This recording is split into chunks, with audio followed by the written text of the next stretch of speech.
Magali Vahe évincée de la Star Academy? Benjamin Castaldi fait des révélations glaçantes lors de l'émission Le Morning sans filtre, diffusée sur Virgin Radio mercredi 14 septembre. Benjamin Castaldi a fait des révélations surprenantes sur les coulisses des émissions télévisées faisant appel au vote des téléspectateurs. Il a notamment évoqué le cas de Magali Vahe, candidate et gagnante de la Star Academy 5.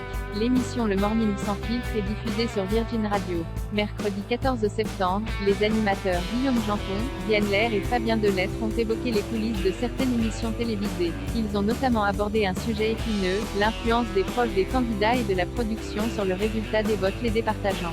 Diane Lair, actuelle Miss France, a notamment précisé au cours de l'émission de radio que sa famille avait tout mis en œuvre pour qu'elle remporte la victoire.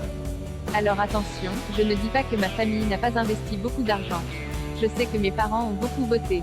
Je crois que mon frère, il est allé jusqu'à 1000 € de vote. Bah il m'aime quoi, il voulait que je gagne, a-t-elle confié. Interrogé par Guillaume Janton, Benjamin Castaldi, chroniqueur d'En touche pas à mon poste, a avoué que le poids de la production n'était pas négligeable dans ce cas de figure. Rappelons que l'animateur a été un des pionniers des programmes qui éliminent des candidats suite au vote des téléspectateurs. Pour lui, pas de doute, la production est en capacité de confirmer ou inverser une tendance, bien qu'aucune triche ne soit pratiquée. Magali Vahe dans le collimateur pendant la Star Academy 5. Benjamin Castaldi a ensuite évoqué le cas de Magali Vahe, candidate et grande gagnante de la Star Academy 5. Pour rappel, l'émission de télécrochet phare de TF1 n'a été diffusée de 2001 à 2008. Alors au tout début de la télé-réalité, dans un autre temps à savoir le mien, en fait, on ne donnait pas l'heure de fin des votes. Et ça, c'était très utile effectivement, parce que si vous aviez un candidat que vous vouliez le voir passer, et qu'à 21h12, il est en tête, vous fermez les votes. On balance un disque, et on ne peut plus voter.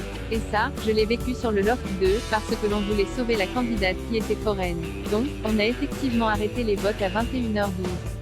A confié l'ancien présentateur de Loft Story à Guillaume Janton, par voie téléphonique. Mais maintenant, on est obligé de donner une heure de frein, donc c'est compliqué d'arrêter les votes quand on veut. C'est même impossible. C'est pour ça, rappelez-vous TF1, Magali Vahe, ils ont tout essayé pour la mettre dehors dans la Star AC, et ils se la sont coltinée jusqu'à la fin. A-t-il ensuite ajouté. Une confession plutôt surprenante donc, ainsi commentée par Guillaume Janton, et elle était tellement populaire qu'il n'y arrivait pas. Si la production d'une émission peut avoir une influence sur les votes, il semble qu'elle ne soit pas en mesure de les remplacer.